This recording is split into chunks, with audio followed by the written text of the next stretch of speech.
시청자 여러분 안녕하세요. 별별 이야기의 한경진입니다. 우리는 매일 일기예보를 보면 하루 예상 기온을 쉽게 알 수 있습니다. 그리고 지구 전체 표면 기온 지도도 이제는 쉽게 작성이 가능한데요. 하지만 외계 행성의 표면의 지역에 따른 온도차를 측정한다는 것은 아직까지는 기술의 한계를 시험하는 일입니다. 최근 허블 우주 망원경으로 외계 행성에서 표면의 온도에 지역에 따른 변화를 측정하는 데 성공했다고 합니다. 자세한 소식 별별 뉴스에서 확인해 보시죠. 천문학자들이 허블 우주 망원경의 도움으로 외계 행성의 대기 온도와 수증기의 분포를 나타낸 날씨 지도를 최초로 작성했습니다.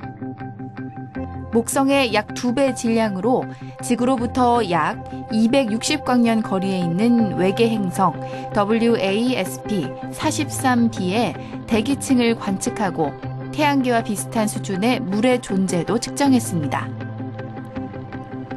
이는 외계 행성들이 형성될 때 상당한 양의 물이 포함될 수 있다는 추론을 뒷받침함으로써 생명체 탄생에 필요한 물의 존재가 우주에 드물지 않다는 예측도 가능합니다. 태양 주위에는 지구를 포함한 8개 행성이 돌고 있습니다. 다른 별은 어떨까요? 천문학자들이 찾은 궁극의 행성은 지구와 같이 생명체가 존재하는 행성입니다. 최근 허블 우주 망원경을 통해서 외계 행성의 표면 온도를 측정하고 생명체와 밀접한 물의 존재를 확인했다고 하는데요. 오늘도 이태영 교수님과 함께 이에 대한 자세한 이야기를 들어보도록 하겠습니다. 교수님 안녕하세요. 네, 안녕하십니까. 네, 허블 우주 망원경이 지구에서부터 한 260광년 떨어져 있는, 그러니까 빛으로 한 260년 정도 가는 거리에 있는 WASP-B라고 하는 행성에서의 그 표면 온도 지도와 물의 존재 여부를 갖다 확인했다, 이런 뉴스입니다. 이 행성 자체는 지구보다는 훨씬 커요. 일단 목성보다도 한 1.8배 정도 되는 그런 큰 행성인데, 그 행성이 태양의 한 60% 정도 되는 그런 별을 도는데 그 온도가 굉장히 높습니다. 왜냐하면 별에서부터 멀어질수록 온도가 낮아지겠죠. 근데 이번에 그 측정한 이 행성은 그 원래 별에서부터 거리가 200만 킬로미터밖에 안 돼요. 200만 킬로미터니까 엄청 가까운 거죠, 사실은. 그러니까 지구 태양이 1억 5천만인데 200만이면 굉장히 가까운 거죠. 그래서 굉장히 이 행성이 별에 가깝다 보니까 빨리 돕니다. 빨리 돌고 그냥 온도가 높죠. 그리고 작은 행성이 큰 별 앞에 너무 붙어 있으면 자전을 갖지 못해요. 그래서 항상 달이 지구의 같은 모습만 보이는 것처럼 같은 모습만 보이면서 그 별을 돌아야 돼요.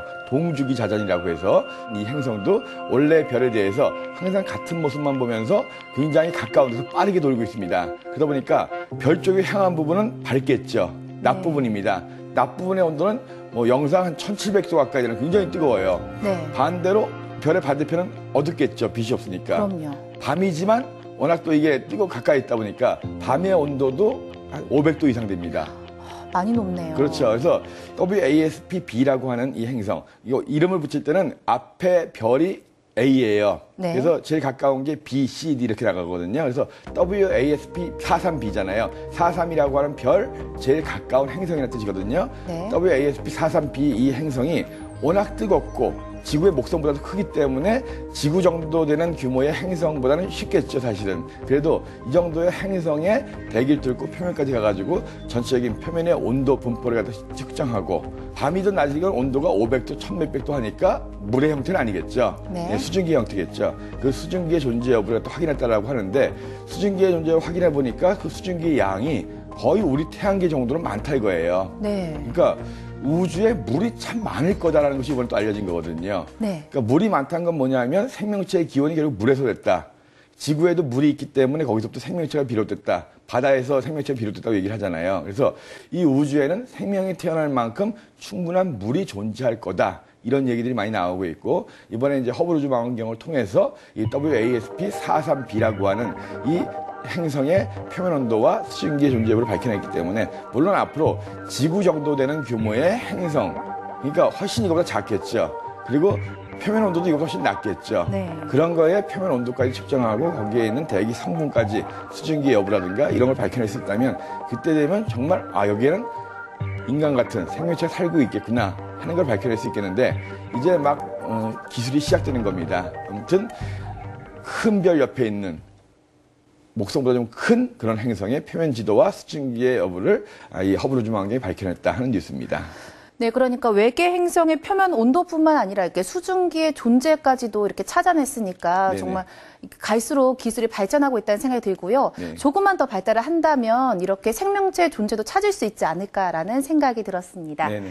앞으로도 지속적인 관측을 통해서 밝혀진 놀라운 이야기들, 먼 거리에서도 끊임없이 새로운 정보들을 가져올 허블 망원경의 역할도 기대가 됩니다. 영화 아이언맨의 주인공 토니 스타크의 실존 인물로 평가되는 테슬라 CEO 앨런 머스크가 몇 년 안에 화성으로 여행을 갈 수 있다고 주장했습니다. 그는 태양으로부터 4번째 궤도를 도는 행성인 화성에 작은 베이스 캠프를 구축하는 정도가 아니라 훨씬 더 장대한 계획이 있다고 밝혔습니다. 앨런 머스크는 지난 2002년 스페이스 X라는 민간 우주 기업을 창업해 우주 개발 사업을 추진하고 있습니다.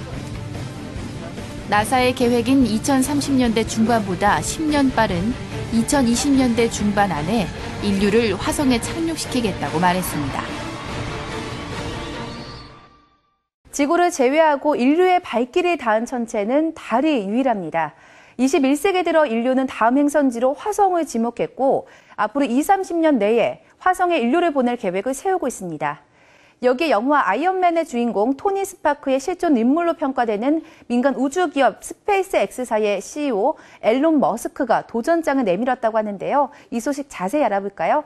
교수님, 이 소식은 어떤 소식인가요? 네, 스페이스 X는 이제 나사와 계약을 해가지고 우주 왕복선이 퇴역한 다음에 우주정거장으로 이제 그 화물을 실어 나르는 그런 우주선을 만드는 그런 민간 우주 기업입니다. 네. 12년 정도 전에 이제 만들어져 가지고 지금 스페이스 X라고 하는 그 민간 우주 화물기를 계속 보내고 있는데요.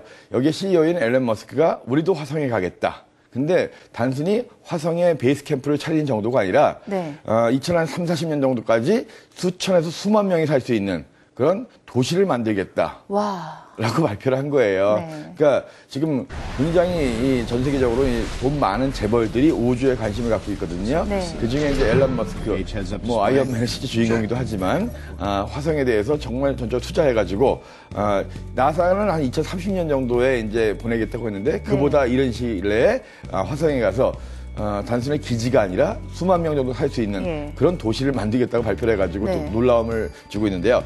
실제로 가능한 일일까? 상당히 고민들이 많아요. 좀 긍정적인가요? 돈으로 안 되는 일이 없다라고 얘기를 하지만 사실 네. 기술적으로는 아직 풀어야 될 문제가 많습니다. 얼마 전에 마스원이라고 해가지고 네덜란드 기업에서 네. 2020년대 초에 25명을 화성에 보내서 거기서 이제 생존을 하게 만들겠다라고 했는데 MIT 연구진들이 불가능하다 이런 식으로 발표를 했거든요. 왜냐하면 네. 화성에다 이제 도움을 만들고 거기서 이제 식물을 키우게 되면 68일 정도 때가 되면은 그 식물에서 나온 산소 때문에 공기 농도 중에 산소 농도가 너무 높아져가지고 사람들이 질식해서 죽을 것이다.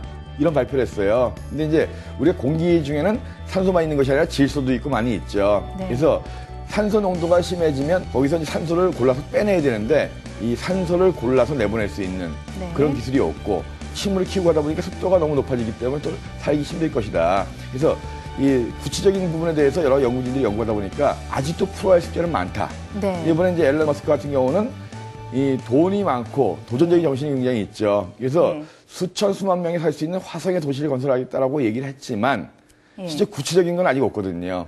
그러니까 네. 거기에 대해 투자를 하겠다는 거근데 일단은 화성까지 가는데 6개월 정도가 시간이 걸리고 그러니까 우주 환경이라는 것은 태양에서부터 엄청난 방사능 물질이 날아오고 있고 그런 방사능 피폭을 피해서 화성까지 가야 되고 그 아무것도 없는 화성에다가 사람이 살 수 있는 그런 네. 기지라든가 도움을 만들고 거기에 사람들이 가가지고 또 먹고 살아야 될 거 아니에요. 네. 먹는 식량 가져가는 것이 한계가 있으니까 식량을 또 어떻게 만들어야 되고 갔다가 돌아올 수 있는 기술은 현재 없습니다. 네. 그런 기술도 만들어야 되고 그리고 지금 MIT에서 얘기했던 것처럼 가서 식물을 키우더라도 그 산소 농도가 포화됐을 때 산소 농도를 조절할 수 있는 기술, 네. 습도를 조절할 수 있는 기술, 이런 다양한 기술들, 이런 것들이 다 개발돼야 되기 때문에, 지금 2014년이잖아요. 네. 사실 2020년 되면 10년밖에 안 남았어요. 과연 10년 정도 기간 동안에 이것이 과연 가능하겠느냐. 물론 우리가 가야 될 곳은 화성입니다. 화성이 지구와 가장 비슷한 환경이고, 인류가 지구를 벗어난다면 지구가 포화된다면 선택할 수 있는 여지는 화성밖에 없다는 건 다 인정할 수밖에 없지만 네. 그 화성의 환경 속에서 사람들이 살아남으려면 정말 많은 연구를 하고 노력을 해야 돼요. 그 네덜란드 기업에서 화성 가는 원웨이 티켓을 판다라고 했을 때 10만 명이 지원을 했습니다. 네. 근데 정말 이 사람들이 화성의 위험성을 충분히 알고 있느냐. 단순히 지구를 떠나고 싶어서 가는 건 아닌가. 이런 걱정도 많아요. 그러니까 정말 생명을 담보로 한 인류의 미래가 걸린 연구거든요. 그래서 정말 이런 노력들이 가급적 좀 결합이 됐으면 좋겠어요. 그래서 네. 모아져가지고 정말 앞으로 10년, 20년 후에 화성에 멋진 기지가 만들어지고 영화에서처럼 화성인들이 태어나고 또 지구와 같이 움직이는 그런 날이 오길 바라겠습니다. 네, 정말 저도 이렇게 별별 뉴스에서 10년 뒤에 화성 뉴스를 전하는 날이 빨리 왔으면 좋겠다는 생각이 네. 드는데요. 그 나사보다 민간 우주 기업에서 화성에 인류를 먼저 보낼 계획을 세웠는데 아직까지는 숙제가 많긴 하지만 잘 풀어서 화성에 빨리 사람이 살 수 있는 네. 그런 날이 왔으면 좋겠다는 생각이 네. 들었습니다. 네, 별별 뉴스에서 다음 시간에 전해드릴 새로운 소식도 기대해 주세요. 거대한 로켓이 굉음과 화염을 내뿜으며 하늘로 솟아오릅니다. 퇴역한 우주 왕복선의 뒤를 이을 델타4 헤비 로켓입니다. 잠시 후 상단부가 분리되고 로켓을 점화해 지구 저궤도에 진입합니다. 로켓 상단부에 탑재되어 있는 건 차세대 유인 우주선 오리온입니다. 이제 오리온의 활약으로 인류가 화성에 발을 내디딜 날도 멀지 않은 것 같습니다. 이 오리온 우주선이 인류 역사상 최초로 다른 행성에 인류를 보낼 우주선의 후보로도 유력하다고 하는데요. 이 우주선은 어떤 우주선인가요? 사람을 태우고 가장 멀리 갔던 게 달까지 갔던 아폴로죠. 네. 아폴로 우주선이고 거기에 이제 이글호라는 착륙선이 있었고, 근데 이제 이 화성까지 가려다 보니까 더 많은 걸 실어야 돼요.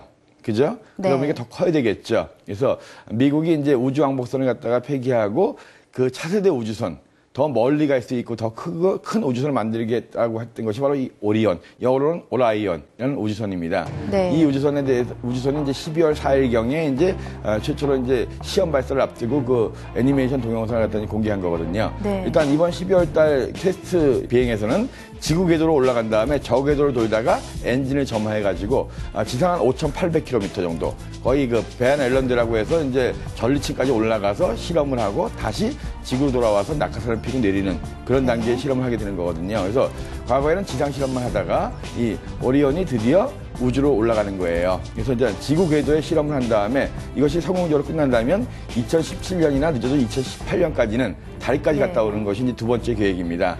달까지 가가지고 착륙을 안 하지만 달을 돌면서 무사히 돌아오는 그런 테스트를 할 겁니다. 이때까지는 이제 사람이 안 탄 무인 테스트를 진행할 거고요. 이것이 이제 성공적으로 끝난다면 그 다음은 유인 테스트를 하게 되겠죠. 네. 사람이 타가지고 이제 달을 넘어서 가고 소행성도 포획해서 하는 실험도 좀 하고, 장기적으로는 이 오리온이 화성까지 가는 우주선으로 이용될 거다 하는 이야기입니다. 아직은 이 오리온 자체를 띄어 올릴 수 있는 로켓이 개발이 안 됐어요. 네. 오리온 자체가 더 멀리 가고 사람이 많이 타다 보니까 더 무거울 거 아니에요. 네. 그러면 무거운 걸 올리려다 보니까 더 큰 로켓이 필요합니다. 네. 그래서 현재 이 오리온을 발사할 수 있는 로켓은 개발 중에 있고요. 이 애니메이션 나와 있는 이 로켓은 이제 그 델타 로켓, 이미 개발되어 있는 로켓이거든요. 네. 그래서 앞으로는 이 오리온이 테스트가 무사히 끝나면 네. 오리온 전용 더 큰 로켓을 이제 개발해야 되겠죠. 인간이 나사에서 2030년 정도까지 화성에 우주인을 보낸다는 발표를 했었는데 그 대상이 되는 우주선이 바로 이 오리온입니다. 네. 그래서 이번에는 지상은 5,800km밖에 안 올라가지만 이것이 무사히 테스트가 끝나고 2018년까지 달 궤도까지의 테스트 끝나고 그 다음에 사람을 태워가지고 2020년대에 충분히 우주로 나갈 수 있는 정말 이 오리온이 인류의 차세대 우주선으로서 충분히 역할을 하기를 기대합니다. 네, 재미있고 신기한 영상으로 찾아오는 와우 천문 영상. 다음 이 시간에는 어떤 영상이 우리를 찾아올지 기대하세요.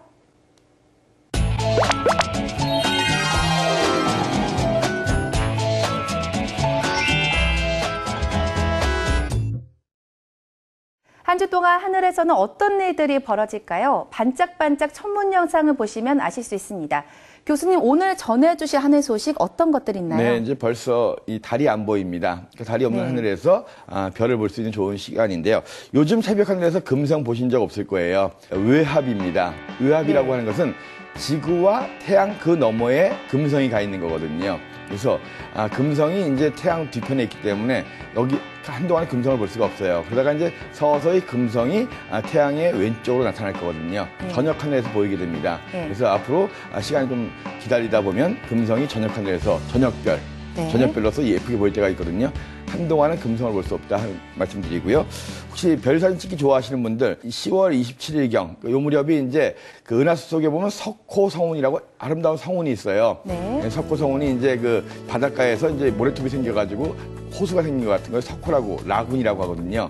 석호성운이라고 알려진 곳에 이 화성이 가까이 갑니다. 그래서 화성과 석호성운을 같이 놓고 사진을 찍으면 예쁜 사진이 나올 수 있을 것 같거든요. 그래서 석호성운과 화성이 거의 접근하는 그런 때이기 때문에 눈으로는 거의 볼 수가 없지만 이 망원경을 이용한다든가 또는 사진을 찍으시는 분들, 망원경으로 사진을 찍으시는 분들 다음 주 10월 27일 전후로 해가지고 은하수 속에 있는 석호성운과 화성을 같이 놓고 예쁜 사진 한번 찍어보시기 바랍니다.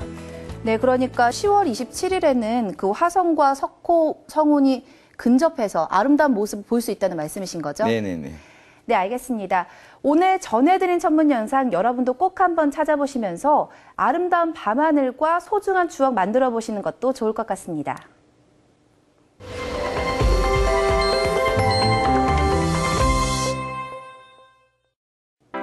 별별 이야기 오늘 소식은 여기까지입니다. 즐거운 시간 되셨나요? 다음 시간에도 재밌고 알찬 소식을 가득 준비해서 찾아뵐 테니까 기대해 주시고요. 별별 이야기 다시 보고 싶으신 분들은 YTN 웨더 홈페이지와 애플리케이션에서 찾아주세요. 시청해 주신 여러분 고맙습니다.